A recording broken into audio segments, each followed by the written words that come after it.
Hi viewers!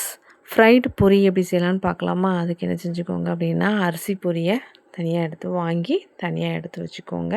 இந்த பொரிய தான் நம்ம என்ன செய்ய போறோம் அப்படின்னா, ஃப்ரை பண்ண போறோம். இதுக்கு ஃப்ரை பண்ணுறதுக்கு ஃபஸ்ட்டு அடுப்பில ஒரு கரண்டி வச்சுக்கோங்க. இப்போ அது நல்லா ஹீட் ஆகட்டும். ஹீட் ஆனதுக்கப்புறம் ஆயில் ஆட் பண்ணிவிட்டு, அதில் கடுகு ஆட் பண்ணிடுங்க. அதுக்கப்புறம் வச்சுங்க வரமிளகாவ நல்லா பிச்சு போட்டுக்கோங்க. நல்லா என்ன செய்யுங்க, அந்த எண்ணெயில வதங்கிட்டோம். அதுக்கப்புறம் பூண்டு அண்ட் கருவேப்பிலையும் நல்லா என்ன செய்யுங்க, கொஞ்சம் தட்டி போட்டுருங்க. போட்டு அந்த எண்ணெயில வதங்கட்டும். வதங்கிட்டு இருக்கும்போது என்ன செஞ்சீங்க, நம்ம வச்சுருக்கிற பொரியல் கூட ஆட் பண்ணி நல்லா என்ன செய்யுங்க, மிக்ஸ் பண்ணி விடுங்க. நல்லா மிக்ஸ் பண்ணி விடுவோம். அது நல்லா அது பொரிய என்ன ஆகும், ஃப்ரை ஆகி வரும். இப்போ தேவையான அளவுக்கு என்ன செஞ்சுக்கலாம், நம்ம சால்ட் ஆட் பண்ணிவிட்டு நல்லா என்ன செய்யுங்க, ஃப்ரை பண்ணி விடுங்க.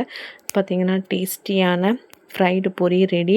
வீட்டில் கண்டிப்பாக அந்த ஃப்ரைடு பொரியை ட்ரை பண்ணி பாருங்கள். ட்ரை பண்ணி பார்த்துட்டு எப்படி இருக்குங்கிறத என்ன செய்யுங்க, கமெண்ட் பண்ணிடுங்க. கண்டிப்பாக ஷேர் பண்ணுங்கள், லைக் பண்ணிடுங்க அண்ட் சப்ஸ்கிரைப் பண்ணிடுங்க. தேங்க்யூ.